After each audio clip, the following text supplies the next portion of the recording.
You're walking, you're driving, cooking, you're completing your task, you're speaking to someone. But I would say, are you facing what I'm facing? My legs are ahead of my thoughts. Yes. Welcome to Kaapi and Conversation with me, Meera here, and I'm going to be talking about what I have experienced, and I feel that you have also experienced that. You might be driving, you might be cooking, you might be talking to someone, but you have reached your home, but then you're still held on to thoughts that happened yesterday. You're holding your emotions and connecting it to the conversation that happened yesterday. You're at home, but still you're not able to come over your office thoughts. Right? It's something like moving from one responsibility to another. Your body keeps going, your body keeps moving, but somewhere behind, your thoughts are still sitting in yesterday's conversation. It's replaying that message. It's replaying the argument that you had with someone who isn't even in the room currently. You're still carrying a story that happened years ago. Your body moves on. Your thoughts sometimes don't. And that's where today's conversation also begins. Like, for example, couple of days ago, I was just walking through a park, as always, early morning walking, jogging. The path is familiar, the park is familiar, the birds are chirping, it sounds like someone is singing. People were jogging. Everything around me, it was just talking about peace around me or the calmness per se. Yet inside, I was carrying a conversation from the previous day. Someone had said something, and not something terrible, not something life changing, but enough for my mind to create hundreds and thousands of interpretations. What did they mean? Why did they say it that way? Were they upset? Did I do something wrong? And as I walked, I realized something, let's call it as interesting. My feet were already in the park, but my mind was still sitting in yesterday's room, yesterday's conversation. My body has already arrived, but the story did not. That morning, or that particular moment became a reminder that life doesn't exhaust us only because of what happens. Often we are exhausted because of the stories we continue telling ourselves.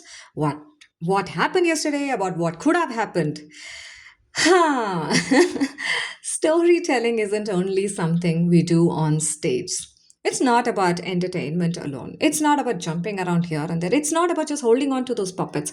It's just not about once upon a time and moral of the story. Well, it isn't only for writers. It isn't only for podcasters. Human beings are storytelling machines. Ah, yeah, we can call them. We can call us as machine too. Every day we create stories, a truckload of stories. A delayed reply becomes a story. A look becomes a story. A mistake becomes a story. Sometimes those stories help us grow, sometimes they trap us.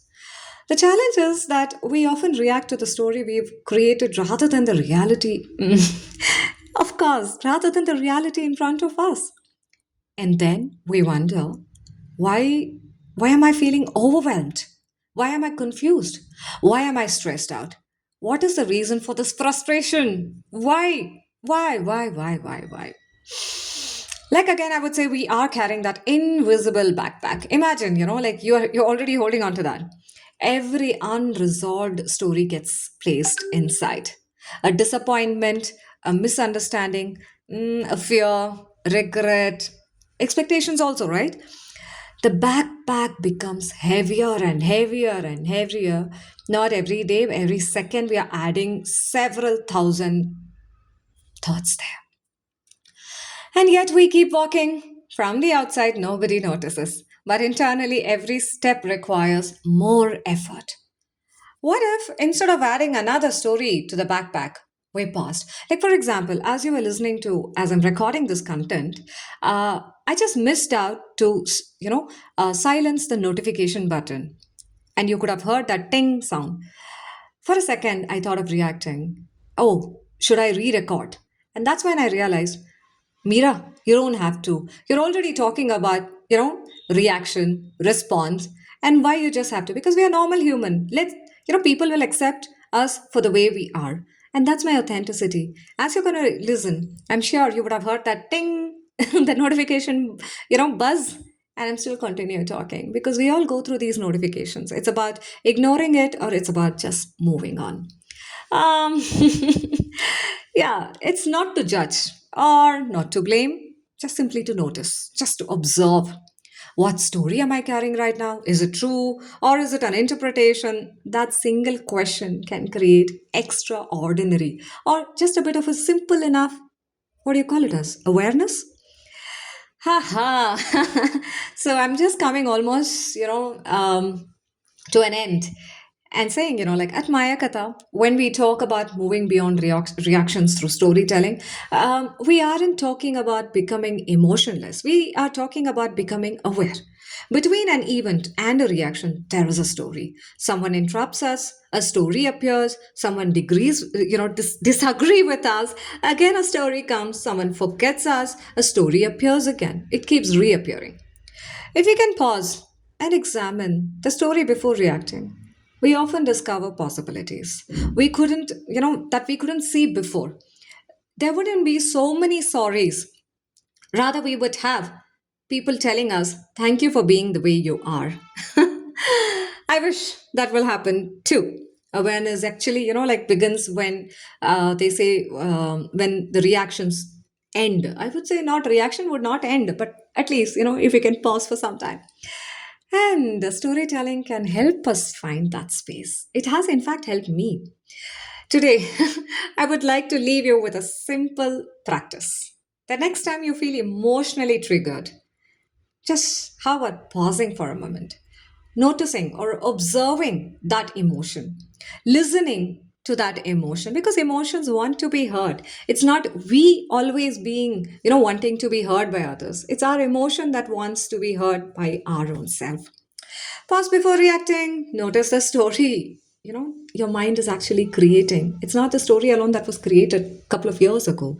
It's a story that it is creating again on an autopilot or on the repeat mode because we have built a pattern, that pattern which has given us a comfort that let me keep cribbing about it. Let me just live in this world of stress. Let me just create my own cocoon filled in with stress, reaction, frustration, all those things, or anxiety. They say sometimes people feel better to get in the mode of get into the anxiety mode rather than responding. That's because of the pattern, the behavior that we have built, and we have not broken the pattern. If we cannot break the pattern, how about just pausing and saying, how is this growing? Is this graph the graph that I want? Notice, observe the story your mind is always showing you. You may discover that what needs attention isn't the situation, it is the story you have been actually carrying about that situation. And sometimes the moment we notice the story, it begins to lose its grip. Absolutely. I would love to repeat what I shared. When you start observing that story, it actually begins to lose its grip because we start realizing, oh, let me pause. Let me not let this weed grow within me. As we end today's Kaapi and Conversation, I would like you to reflect on one question. Where are your legs today? And where are your thoughts? Are they walking together? Or is one still trying to catch up with another? Ha! You wanna pause? Do pause after this podcast.